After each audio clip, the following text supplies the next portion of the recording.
the shortcut. It poisons everything. When you think that you are achieving, you are arriving, you get in the groove and the habit and the rhythm of the shortcut, and everything is, for lack of better verbiage, half-assed. You drag your feet in everything. Everything is bootleg. You cool with the stack of bootleg CDs and bootleg DVDs. You cool with the bootleg polo, with the bootleg Jordans. Long as I look the part. But do the bootleg stand up to, do it stand up to scrutiny? Do it stand up to the test? Do it stand up to, I'm noticing everybody rushing. Everybody taking shortcuts. Nobody respecting the process. And for real, it's the cause of so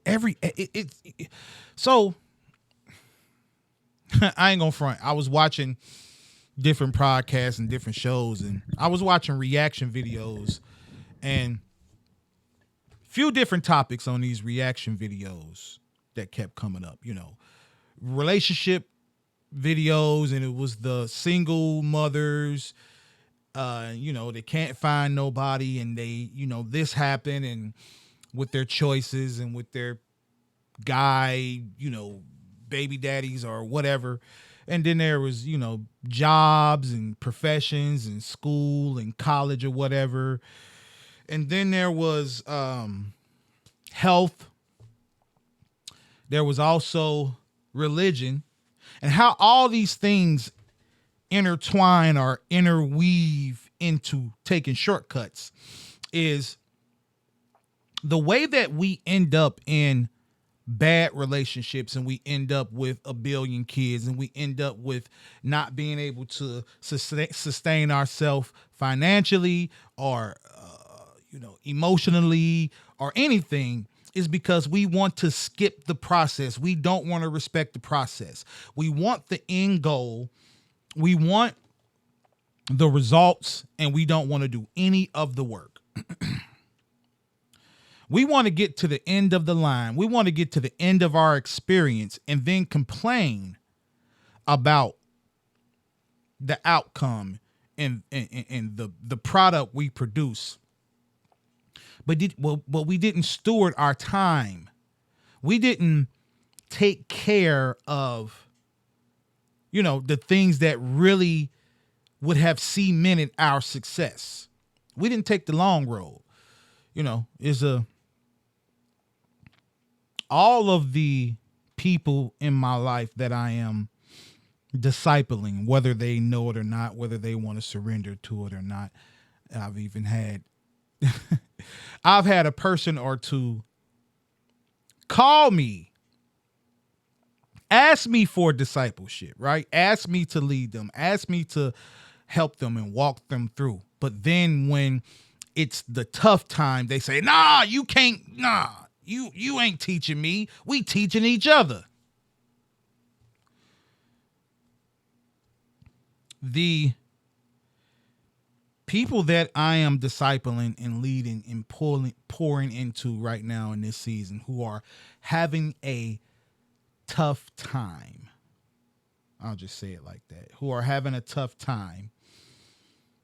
The main thing that I tell them is to take the long road. All of your shortcuts. Me and Bino talk a lot about hit a lick culture. You know what I'm saying? Hit a lick culture and hit a lick mentality is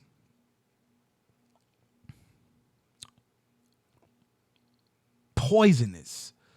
It's the whole thing of what poisoned our idea of business. Think about it. You know how hard it was, or it is, for a hustler, a dope boy, somebody from the streets, to get out of the mindset of, if I invest 100, I have to make 200. We don't, it's hard for us to even respect the process of actual business.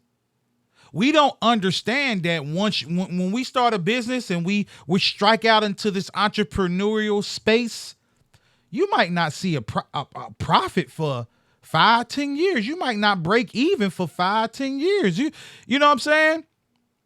But that's business. You might fail 30 times before you win. It's the process of the weight of the weight, going back to last week's show.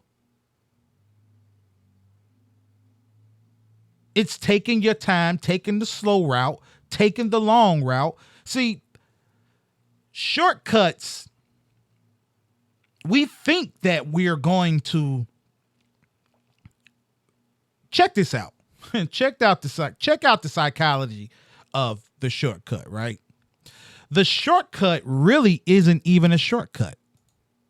You know why? Because you never really actually arrive. You never arrive. You never get to where you're trying to get to on the shortcut. It's just a long way to nowhere. For real. Actually. So actually the shortcut is the long way because you never arrive there. Or if you do arrive in somewhat of the place that you're trying to get, you're incomplete. You're incapable to stay there. You can't stay there because you didn't respect the process of actually getting there. So you can't sustain it. You can't stay. It's a trick. It's a trap. You know what I'm saying? So I am continuously telling my people you got to take the long way. You can't take the shortcut. You have to do the heavy lifting. You have to absolutely surrender. And especially, and see, I'm not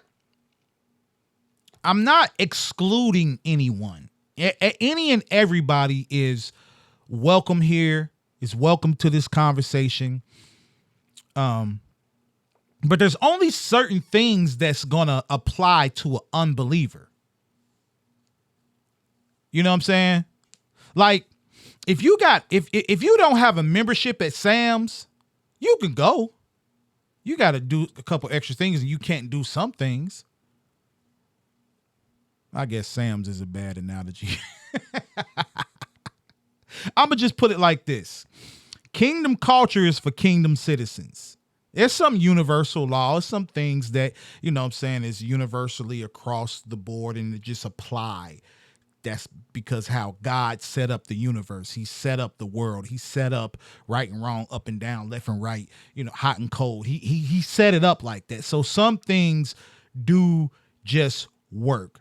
But ultimately, what the principles and the things we're talking about, it all leads back to God. So if you're outside of the kingdom, you don't have the foundation. You're not pulling from the source. You're not pulling from the root and the foundation of where this really comes from. So all the things that apply to you, but come on in to the kingdom so you can get all of this. Sometimes if you say things a certain kind of way, people's hearing will shut down and they can't hear. You know what I'm saying? So I don't want hearing to shut down. So I don't want to say, this ain't for you. And people be like, oh, well, it ain't for me. It's for you as much as it can be for you. But it's totally for kingdom citizens. But yeah.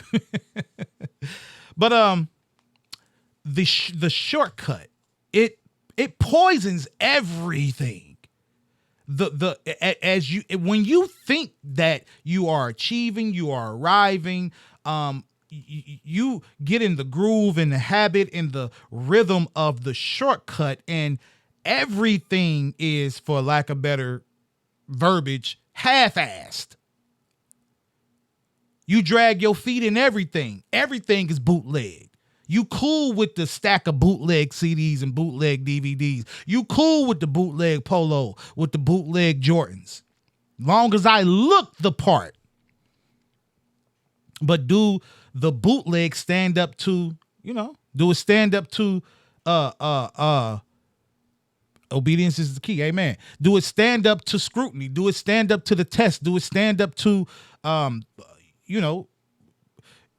speaking of bootleg Jordans, what if you have you ever hooped in your bootleg Jordans?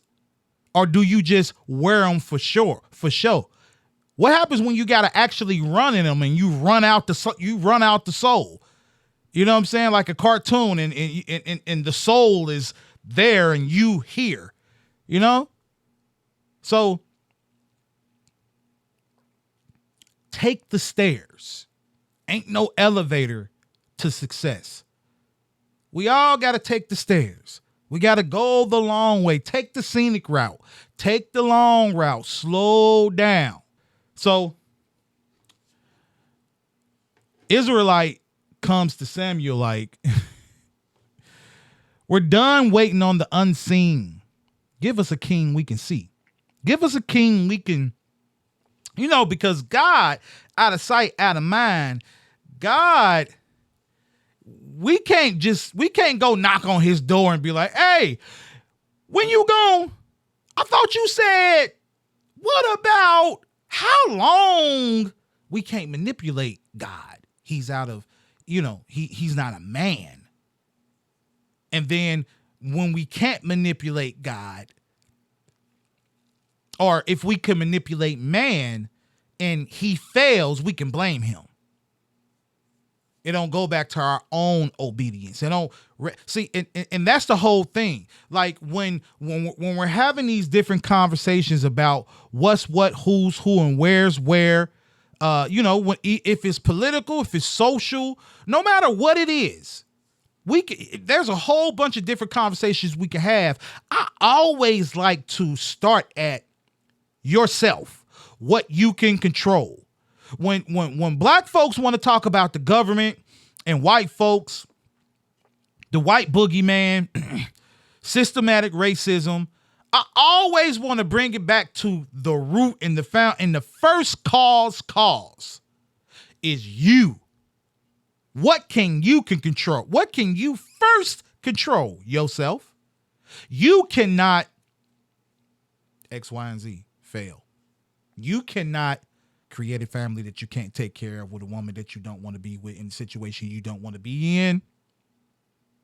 You could not drop out of school, go to college, get a trade, solidify a substantial and reliable source of income, and then use that money to chase your dreams and side projects. You can do the work early in your teens and 20s, and your 30s, 40s, 50s, and 60s on out will be smooth sailing because you have a constant, substantial, reliable source that you're pulling from, but don't nobody want to do the work.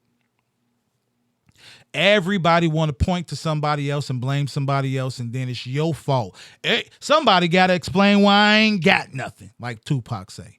I'm hopeless. That's what Tupac say. Machiavelli was our leader. Unfortunately. Little thug life rules and I'm hopeless, baby. I'm hopeless?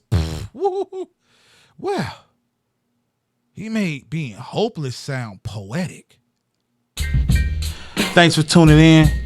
Make sure you hit a like, share, subscribe for the YouTube algorithm so we can push this and get this to more people. Make sure you hit that notification bell so that you can be notified every time we drop new content, past, present, and future. Crown of Glory 360 Media. And like we always say, no matter where you go, no matter what you do, always remember to be salt and light and walk in godliness. Peace. We love y'all.